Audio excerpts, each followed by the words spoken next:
Olá, você está na TV Otimista. Eu sou Erivaldo Carvalho. Este é o programa Política. Hoje vamos bater um papo com o economista, empresário e consultor Carlos Augusto Montenegro. Qual o peso das pesquisas eleitorais na cabeça do eleitor brasileiro? Como está a credibilidade de empresas que atuam no setor de opinião pública? Como o convidado avalia o atual contexto de disputa eleitoral no país? Ainda, os impactos da inteligência artificial no mercado de pesquisas eleitorais. Estas e outras questões a partir de agora no programa Política.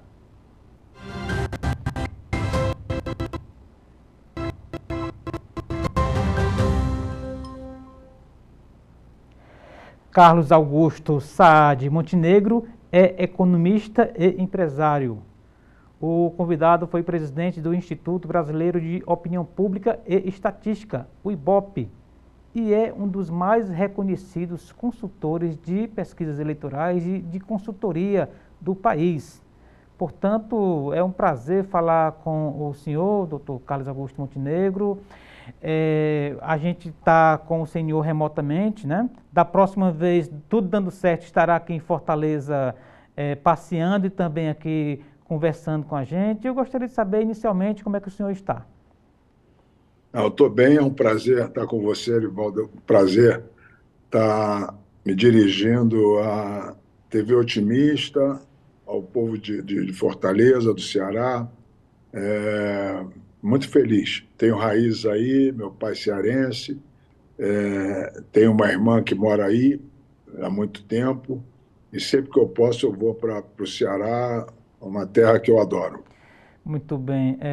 Doutor Montenegro, a gente sempre considera, e eu assino embaixo dessa tese de que, por mais que no início de um programa de TV a gente faça ali aquele pequeno perfil, eu sempre acho que ninguém melhor do que o próprio personagem, do que o próprio entrevistado para se apresentar. O senhor é uma sumidade em todo o país, mas eu gostaria que o senhor falasse um pouquinho do seu currículo, do seu perfil, para que a gente engatasse aí a boa conversa.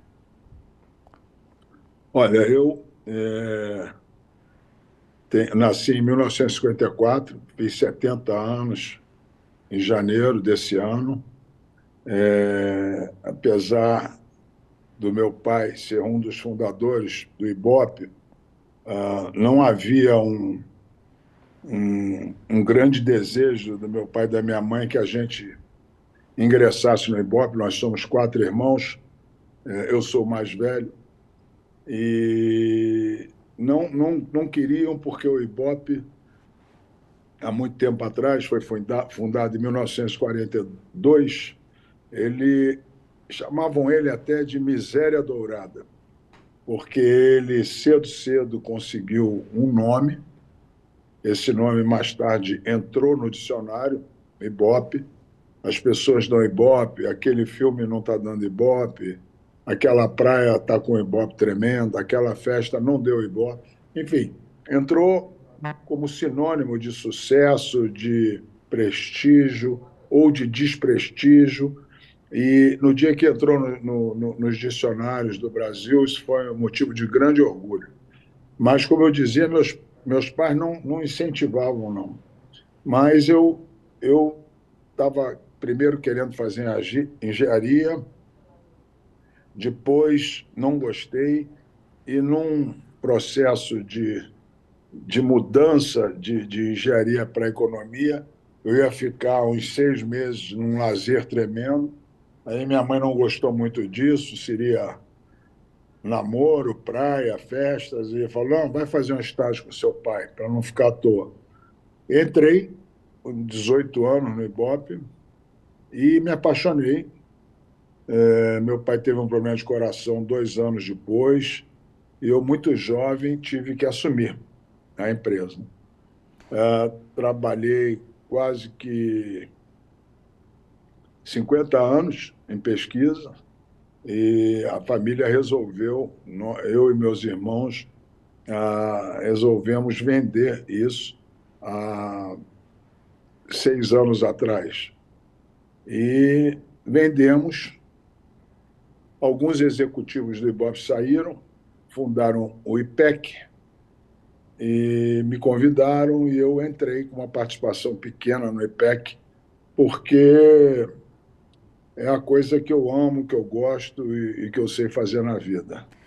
Então, mesclado a essa vida inteira nas pesquisas, eu tenho uma outra paixão, que é o Botafogo, e me convocaram alguns botafoguenses em 91, 92, onde o Botafogo não tinha sede, a sede dele em frente ao Rio Sul, no Rio, estava abandonada, a gente tentar recuperar a sede. Eu lutei muito durante 1 ano e meio e conseguimos voltar à sede. E assim que eu voltei, que nós voltamos, me convidaram para ser presidente. Eu falei, não, isso vai bater com o Ibope. Eu conversei com a minha família, eles falaram, não, um mandato só pode. E aí eu fui e tive a sorte de, com a ajuda de muitos, de ser campeão brasileiro em 95 e sair em 96. Então, fiquei marcado como um presidente vitorioso, que até hoje ganhou o único título brasileiro a nível de campeonato nacional de pontos corridos, e a torcida, com um carinho tremendo, me chama de presidente eterno. Minha vida é essa, Muito Erivaldo. Não bem. tem.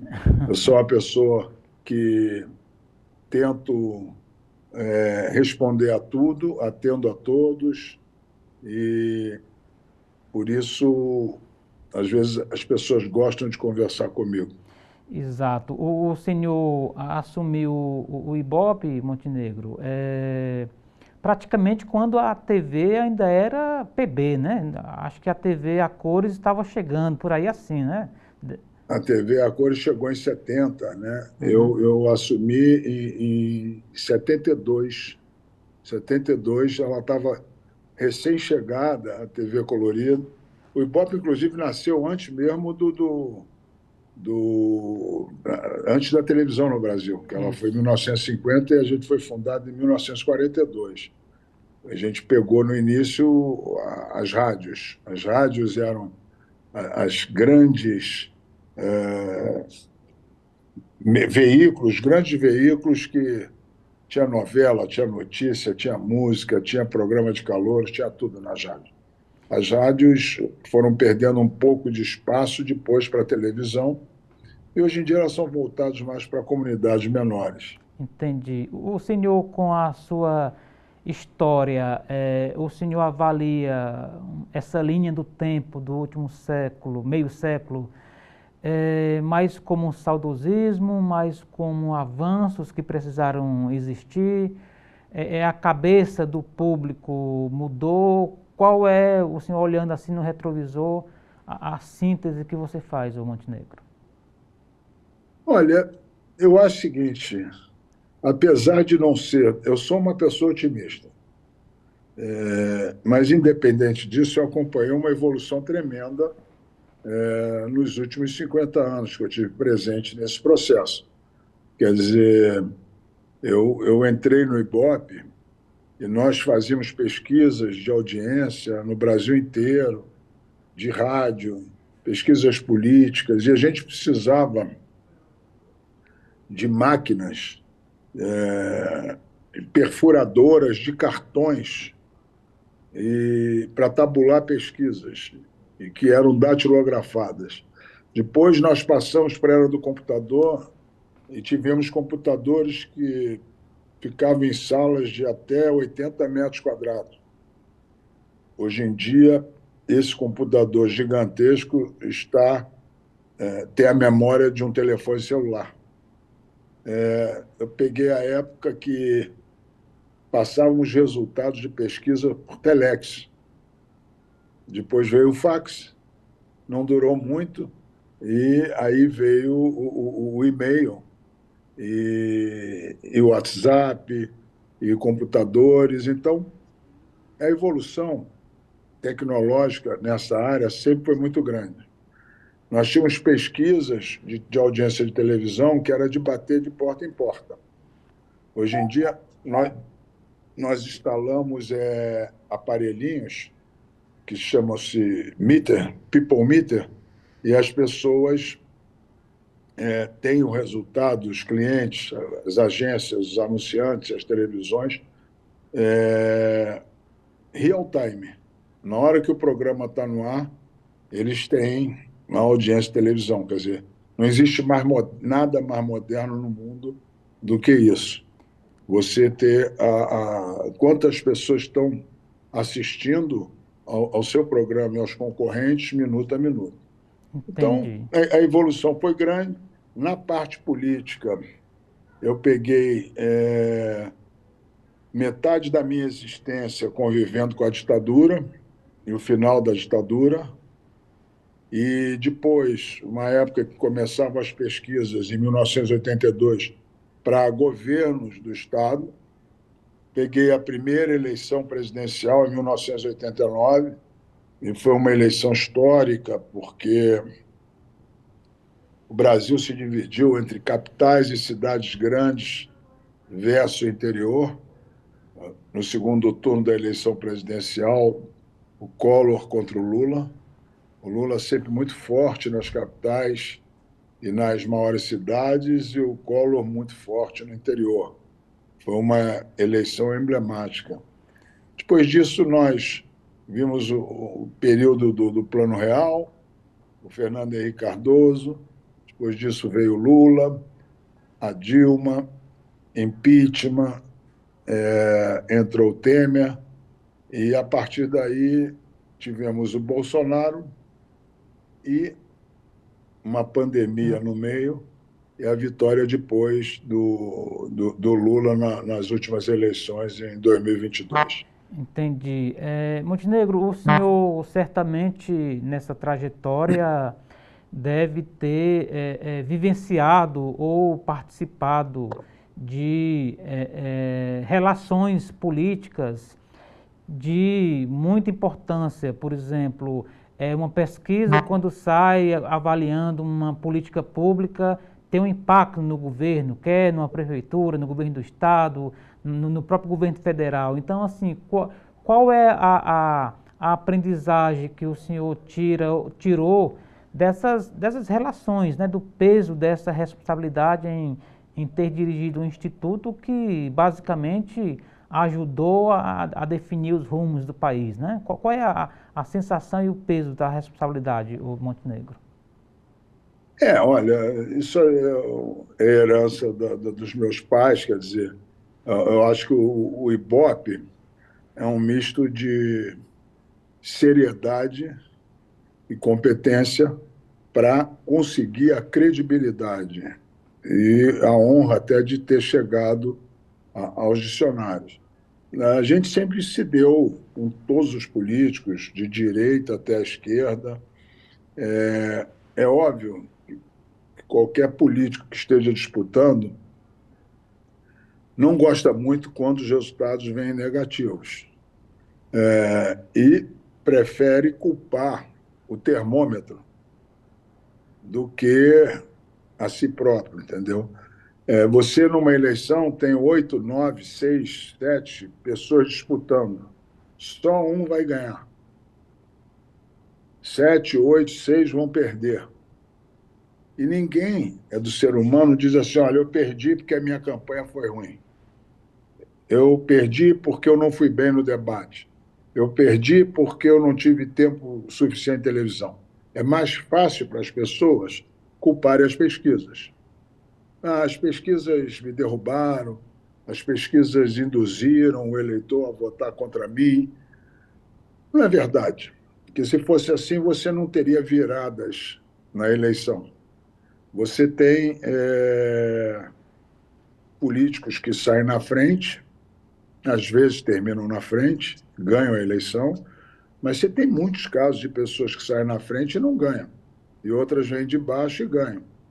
Então, se a pesquisa tivesse influência no eleitor, quem saísse na frente iria na frente até o final. Não é assim que ocorrem. Então, eu acho que a, a democracia em si, quer dizer, a eleição, agora nós temos eleições de 2 em 2 anos, uma atrás da outra, etc., ajuda a solidificar a democracia e ajuda a credibilidade em pesquisa, das pesquisas. Na última eleição, houveram algumas confusões, porque esse processo de futuro, de tecnologia, é um aprendizado para todo mundo. E as redes sociais, a internet, isso, de uma certa forma, mudou a eleição. Você tem notícias a cada minuto e desdobramentos a cada dia em relação a uma eleição. Há pouco tempo a gente viu em São Paulo um candidato praticamente desconhecido de um partido pequeno, o Pablo Marçal, que antes tinha um dígito só, e de repente só se fala nele, e ele hoje está empatado em primeiro lugar com os outros 2 candidatos que conduziram o tempo todo e brigaram o tempo todo pela liderança. Quer Exatamente. dizer, isso graças à A internet, internet. mas graças também à televisão, que tudo começou num debate da Bandeirantes, que tradicionalmente é a primeira a fazer um debate, e ele teve uma postura, não vou dizer se certa ou errada, mas diferente, Exatamente. E aí, xingando todo mundo, partindo para cima, etc. exatamente. Então, ele chegou. Agora, o pessoal está começando a medir até onde isso vai. Qual é o chamado teto dele, né? Qual é o chamado teto? Quer dizer, É, a gente já teve um sentimento agora, uma segunda pesquisa, uma semana depois, que ele manteve o mesmo número. exatamente. Então, claro que isso traz voto, um conhecimento maior dele, mas também traz uma rejeição junto, Exatamente. porque não é todo mundo que gosta de ataques sucessivos, alguns com lógica e outros não, entendeu? Exatamente. Eu acho que a rede social hoje tem um papel importantíssimo, mas os debates, o jornalismo, o exercício da democracia, o contraditório, isso tudo continua tendo uma importância grande. É Muito muito bem, muito relevante. bem. Ficou muito claro, Montenegro, essa sua primeira fala, essa sua primeira parte aqui na nossa entrevista. Eu vou pedir licença ao senhor rapidamente para a gente fazer o intervalo. Daqui a pouco a gente retoma o nosso papo aqui na TV Otimista, no programa Política, com o convidado de hoje, Carlos Augusto Montenegro. Não saia daí, a gente volta já.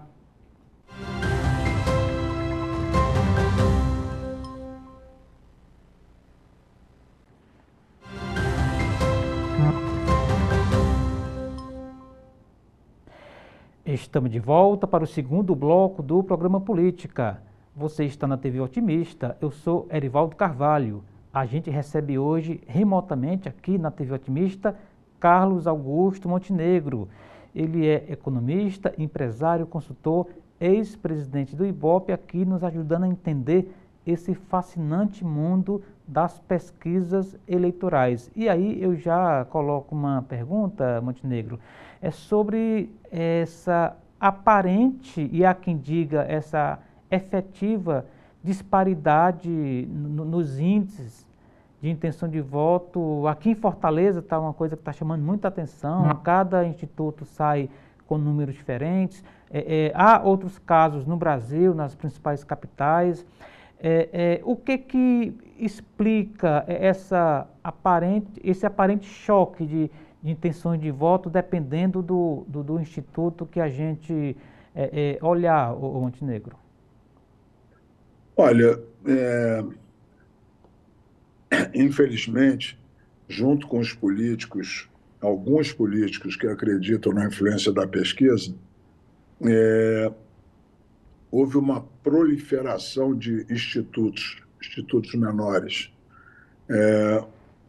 E as pessoas estão fazendo uma quantidade enorme. Você vê isso a lei que existe hoje do TSE e dos TREs, obrigando você a registrar a pesquisa e obrigando você a ter um estatístico, obrigando você a mostrar a metodologia, você ter que avisar 5 dias antes da divulgação. Essa lei já ajudou muito os institutos sérios, mas sempre tem gente querendo burlar, entendeu? Então, você tem uma quantidade grande de pequenos institutos, às vezes pequenos órgãos de imprensa, que, infelizmente, registram só quando a pesquisa dá bem para o candidato, ora divulga, ora não divulga, etc.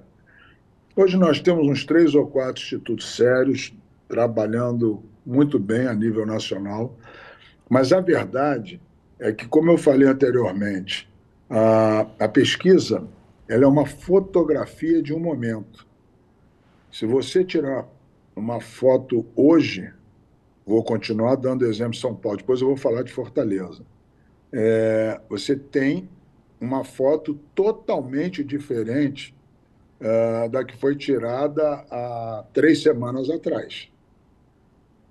E tem muita gente que fica em cidades menores, outras capitais menores do Brasil, que não tem a quantidade de pesquisa como tem São Paulo, Rio, Recife, às vezes, Belo Horizonte, Fortaleza e Salvador já são eleitorados grandes também, mas ficam usando pesquisas antigas, com fotos antigas, entendeu?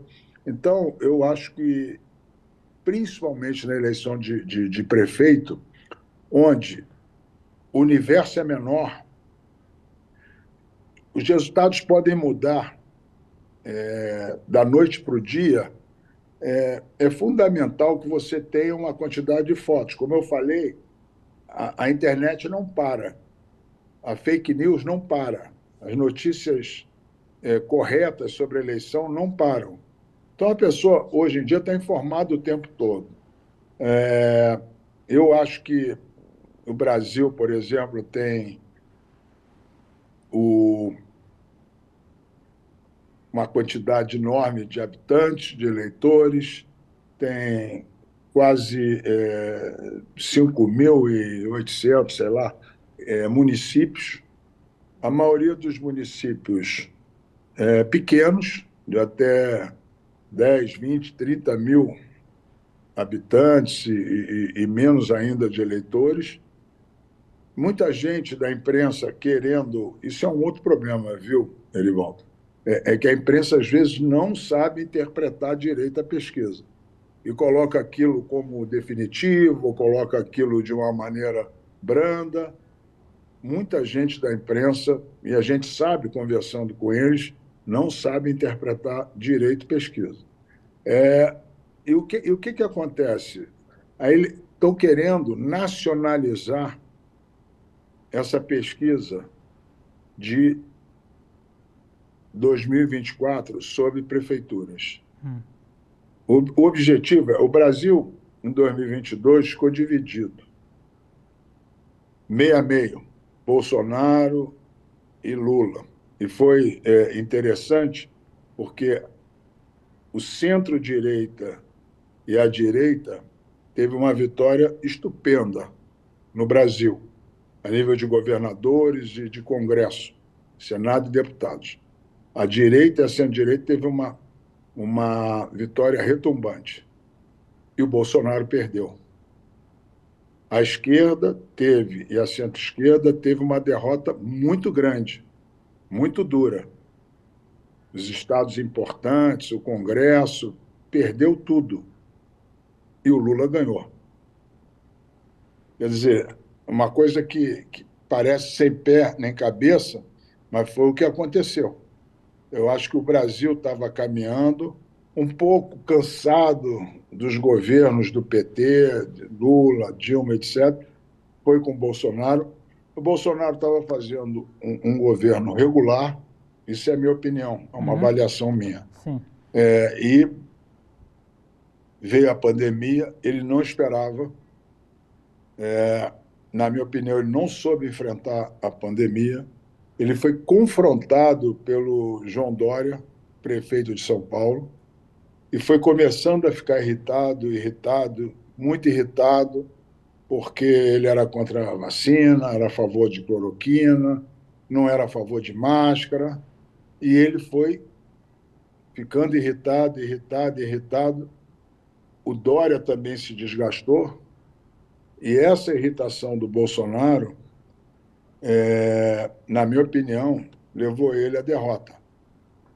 O Bolsonaro, se tivesse respeitado a pandemia, respeitado os mortos, porque ele ficou tão desesperado que debochou até dos mortos, quando chamou o Brasil de mariquinhas, que todo mundo morre, que não tinha que se preocupar com isso, e imitou, inclusive, a pessoas morrendo com falta de ar.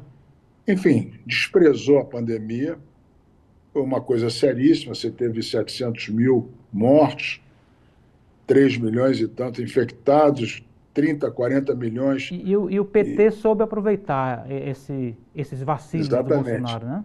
O Bolsonaro, que tinha tudo para ganhar, e se bobeasse até ganhar no primeiro turno, Uhum. ele teve a rejeição dele passando de 26% para quase 65%.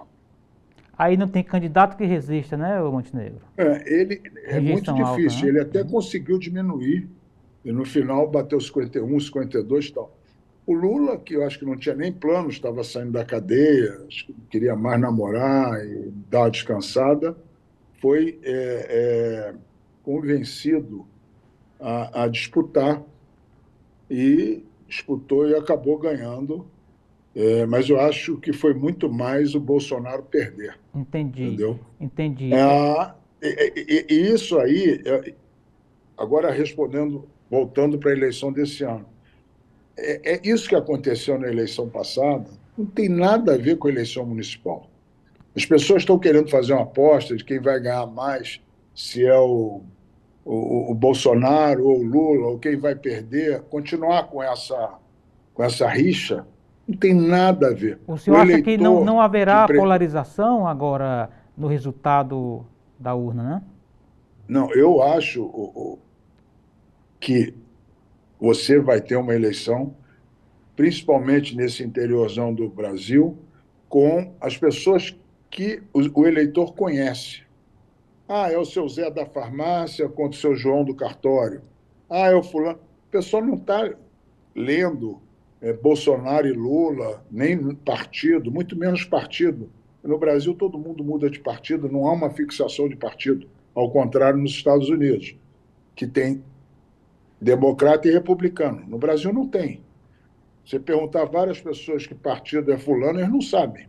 Entendi. Então, não é uma eleição. Pode ser que na capital de São Paulo ou em outro lugar tenha alguma coisa com conotação nacional, Já olhando para 2026, no caso aí, né? já Para olhando a para próxima eleição. 2026.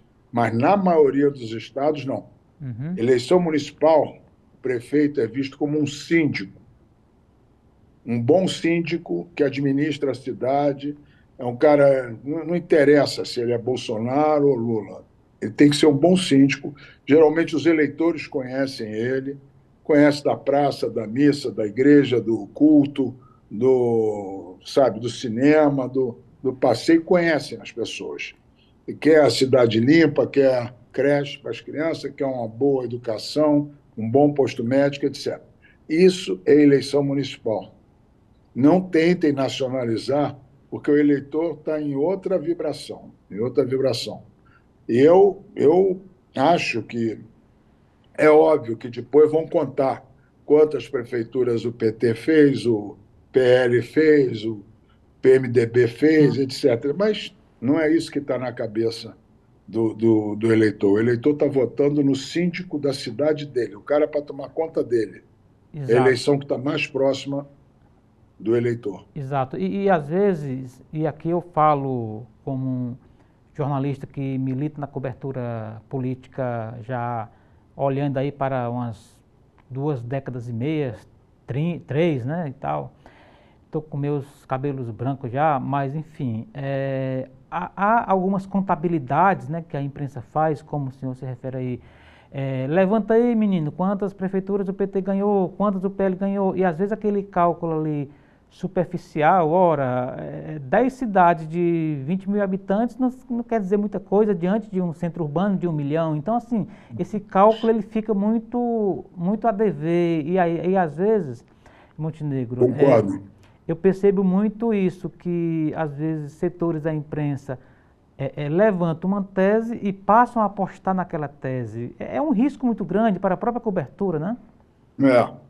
Você está certíssimo, irmão. Você conhece aí, você fez tantas eleições, cobriu como eu. Por aí. O pessoal tenta levar para um lado em que venda mais jornal, ou dê mais audiência, etc. Mas não é esse lado que acontece, entendeu? Você pega a eleição, por exemplo, de o Fortaleza e o Ceará, é um estado que você tem que tratar de uma forma diferente. No passado, você teve hegemonia de alguns coronéis, etc. E, de repente, veio a era do Tasso Gereissati. O Tasso Gereissati mudou um pouco a política do Ceará e lançou o Ciro. E depois o grande expoente do Ceará durante algum tempo foi, ou não, nem acredito tanto hoje que ele seja ainda, mas a família é muito importante. A família fez muita coisa boa para o Ceará. Sobral, por exemplo, A família é Ferreira um Gomes, o senhor fala, né? A família so, Ferreira Gomes, né? a família Gomes, como um Isso. todo. Você Uhum. tem o prefeito atual, tem o Cid, tem o Ciro, etc. E, às vezes eles brigam e xingam, depois voltam a fazer as pazes e tal. Mas é uma família que, a partir de Sobral, fez muita coisa boa para o Ceará. E em Fortaleza também. A educação de Sobral é um modelo, é modelo. E isso se deve à obstinação, ao trabalho deles, entendeu? Aí briga. Então, hoje você tem em Fortaleza, talvez a eleição mais parecida ou a mais emocionante, igual a São Paulo. É verdade. São Paulo você tem um empate triplo, tem em quarto lugar a Tabata, que está um pouco afastada, mas está no páreo ainda, que pelo menos foi a que menos atacou e a que menos bateu, menos apanhou, mas está no páreo. E o Ceará você tem, em função da briga do PDT, do PT, do CID, com o prefeito, ou com o Camilo, com o Ciro, você tem uma eleição que você tem 4 candidatos que podem ganhar a eleição. Ou seja, muito Desse, imprevisível, né? não, é totalmente. Uhum. Desses 4 aí, 2 vão para o segundo turno. Você É, tem o Zé Sarto, o atual prefeito, Evandro, tem o capitão Wagner, tem o Alex. Pode acontecer qualquer coisa. Esse dia a dia, essa cobertura, programa de televisão, pé no chão. Eleição de prefeito é muito pé no chão. Falar com o é, eleitor, conversar, ver o que eles estão precisando. Essa parte de rede social e principalmente os debates, isso vai resolver a é eleição. verdade. Ou vai resolver quem vai para o segundo turno. É verdade. A gente pode Ele é dizer, tão por outro emocionante quanto a de lado, São desculpa, Paulo. a gente pode dizer, por outro lado, que é uma eleição de quem erra menos, já que está bem competitiva para todo mundo? É, quem errar menos, quem. Eleição é ele passar confiança para o eleitor. O eleitor sabe escolher, o eleitor não erra nunca. O Entendi. político, depois de eleito, pode errar, mas o eleitor não erra. Muito O bem. pessoal fala, o pessoal votou errado, votou certo. Se o cara erra depois, faz besteira, rouba, faz isso tudo, isso é um problema do político, É não é do verdade. eleitor. O eleitor, naquele momento, com as informações que ele tinha, votou certo. Então, eu acho que o errar menos é bom, mas é importante ele passar sinceridade no olhar. Entendi. Seja na televisão, seja no debate, seja na rua, o eleitor tem que olhar no rosto dele e ver que é uma pessoa que é séria, que é decente e que está afim de fazer o melhor pela cidade. Maravilha, maravilha. A gente vai fazer mais um rapidíssimo intervalo, doutor Montenegro. Daqui a pouco a gente retoma para o nosso terceiro e último bloco do nosso papo de hoje, tá bom? Combinado. Portanto, é rapidinho, depois do intervalo, mais Carlos Augusto Montenegro aqui conosco na TV Otimista, no programa Política. Não saia daí, a gente volta já.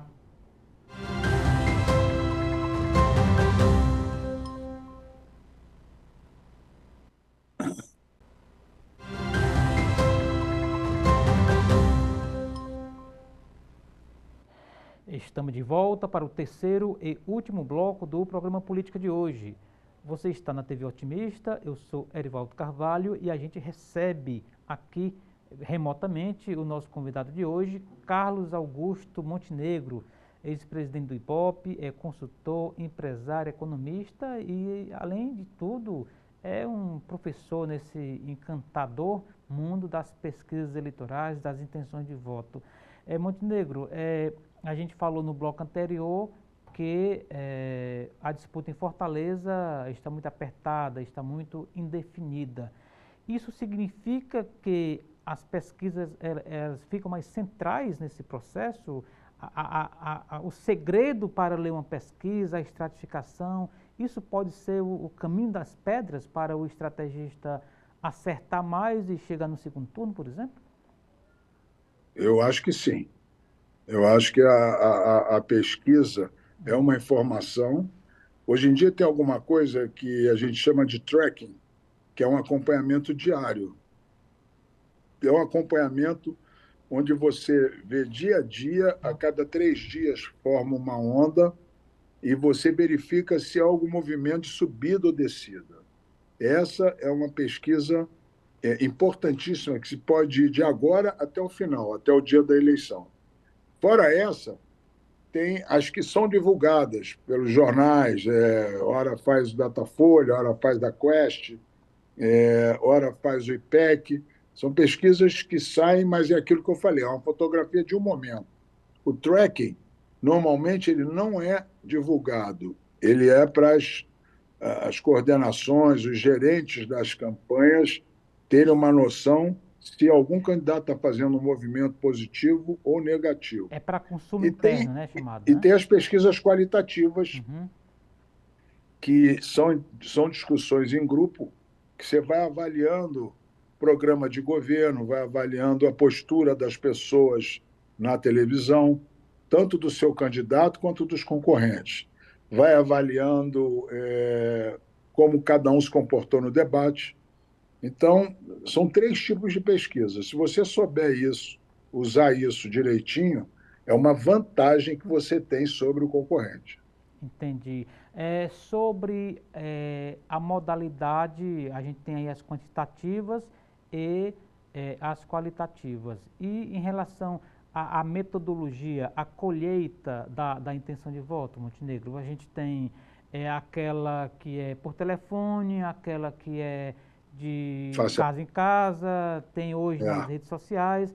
Essa metodologia é, tem potencial para alterar o retrato do momento? Olha, a gente usou muito tempo, na época do IBOPE, a metodologia de coleta de dados no que a gente chama de face a face. Hum. Batendo, a gente seleciona, a gente tem o Brasil todo, tinha o Brasil todo, quarteirão por quarteirão. E você sorteia numa cidade os quarteirões e você faz as entrevistas naqueles quarteirões. Isso é um tipo de pesquisa, é o que a gente fala que é a face a face. Você tem uma outra face a face que é como o Datafolha faz. Ele se concentra em pontos de fluxo, eles têm vários cruzamentos importantes e, dentro de uma amostra, eles selecionam a pessoa e fazem a pesquisa. Agora, hoje em dia, no Brasil, às vezes por segurança, tem às vezes condomínios, lugares que é de difícil acesso, ou as pessoas não querem abrir a porta, ou não saem tanto na rua, ou também em comunidades mais carentes. Então, aí você pode mesclar com o telefone. Você pode fazer uma parte face a face e uma parte por telefone, entendeu? Pode fazer toda ela por telefone. Hoje em dia, a gente está mais evoluído em cadastros de telefone, porque o problema disso, do telefone, sempre foi cadastros atualizados, para que a gente possa fazer uma pesquisa e na seleção da amostra você tenha cadastros telefônicos bons. Certo. É, Montenegro, a inteligência artificial, a gente começou o programa falando do impacto da internet e agora a gente tem também entrevistas a partir de redes sociais, etc. Chega às pessoas de forma aleatória, depois faz uns filtros, né? Ou seja, estamos caminhando para as máquinas organizarem as pesquisas, identificarem ali o perfil do entrevistável. É, Esse é um caminho sem volta? A interação humana vai ser substituída por uma entrevista com a interface digital? Olha, a gente está talvez caminhando para isso. Eu confesso a você, querido, que eu não domino muito isso ainda. Estou Uhum. acostumado ainda com o meu currículo de 50 anos. Vai ter uma hora. Eu atualmente tenho curtido muito a aposentadoria com meus filhos, meus netos viajando e indo lá sofrer um pouco com o Botafogo. Mas eu acho que no futuro a gente vai ter que atentar para isso. Como eu falei no início também, a modernização é contínua no Brasil em todos os setores. Agora, eu acho que sempre vai ter que ter a cabeça, o pensamento do ser humano, a experiência que ele tem, para. Eu não acredito que a inteligência artificial ande sozinha, entendeu? Acho Entendi, que se o homem chegou a criá-la, o homem é importante sempre. entendi. Você é sócio do IPEC que, dita de uma forma resumida, meio que substituiu o IBOP ou inaugurou uma É, nova só, etapa, né? eu, Como é que isso. está o IPEC, Montenegro? Eu sou sócio. A Márcia Cavalari, que trabalhou comigo no Ibope 40 anos, super competente, é sócia comigo e mais 5 executivos que trabalharam no Ibope. Uhum. Então, é um, é um mini Ibope, o IPEC, um mini Ibope concentrado em pesquisas políticas, de opinião pública e de mercado. A gente tem bons clientes que herdamos do Ibope quando ele fechou, de mercado, e a gente acompanha isso. A gente diminuiu, entendeu? A gente era uma loja de varejo no Ibope e virou um alfaiate. Entendi. E aí, com o respaldo, a história do Ibope, que até pelas pessoas que estão lá no IPEC, é um cartão de visitas, né? Exatamente. Graças a Deus, todos fizeram parte dessa história que eu reputo linda, brilhante do Ibope. Graças a Deus, você ter uma empresa com 80 anos no Brasil, ilibada, séria, reconhecida, é É, uma vitória nos dias de hoje. exatamente. É o desafio do empresário de ter poucos CNPJs, né, no Brasil, no país, com tanto altos e baixos, é realmente bem complicado, né? E não tem incentivo nenhum. É É, cada vez mais imposto, mais barreira, mais confusão, mais tudo. Nós somos lutadores guerreiros e, graças a Deus, a gente está de pé, está vivo. entendi. Falando aqui da sua outra paixão, o Estrela Solitária, né? O senhor falou aí agora há pouco que de vez em quando vai lá sofrer pelo Botafogo, menos, né, Montenegro? Porque o time está aí com pose de que vai receber a faixa, ou não?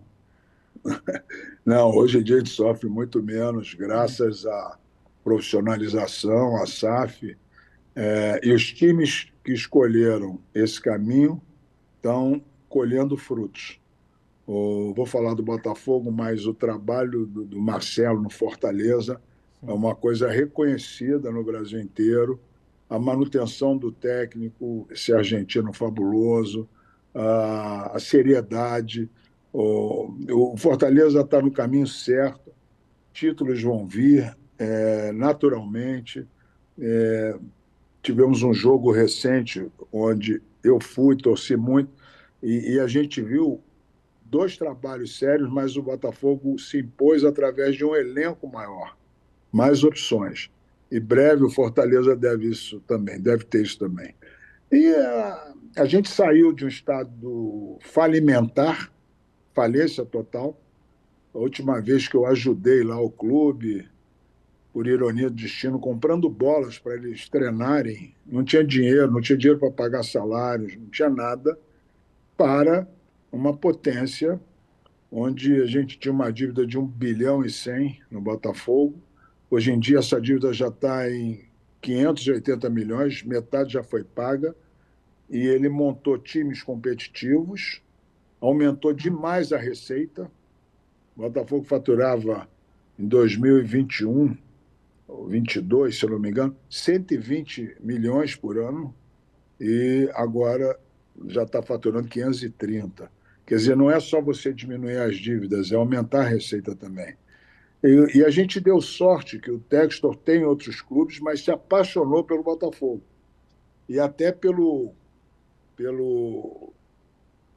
o que a gente sofreu ano passado, onde todo mundo elegia como já campeão, etc., e de repente começou a dar tudo errado com troca de técnicos, etc.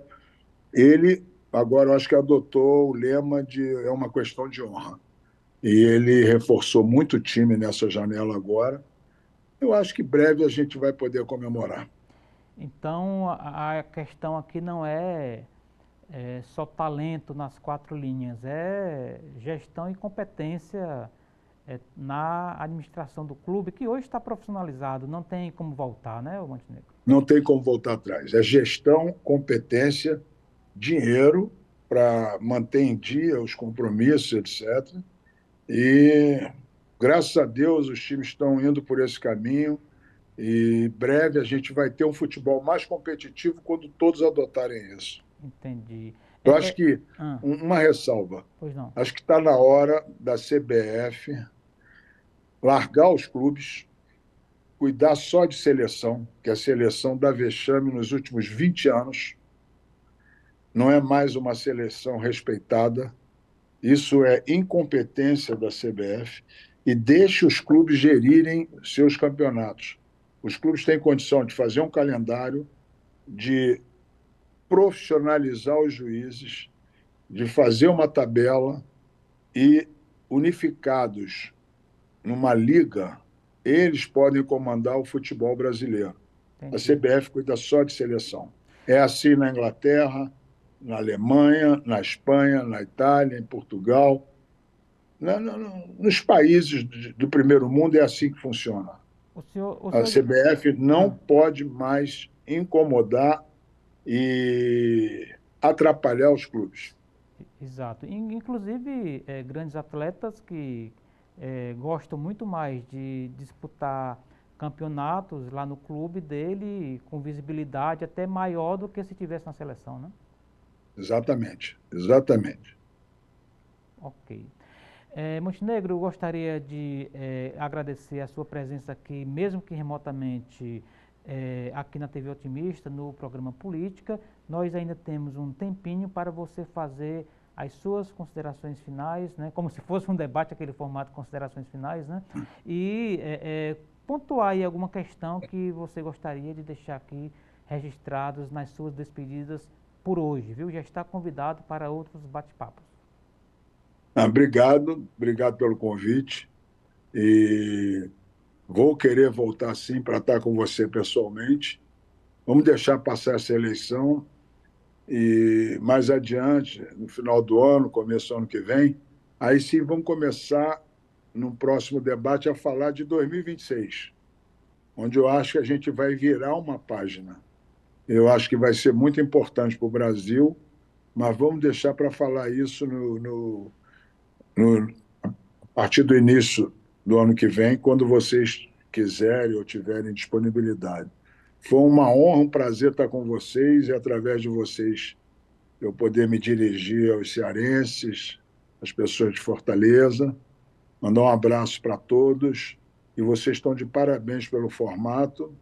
E vamos em frente. Acompanhe aí a eleição daí para prefeito, que vai ser uma grande eleição. Muito obrigado. Muito obrigado, Montenegro. A gente que agradece aqui em nome da direção do Grupo Otimista.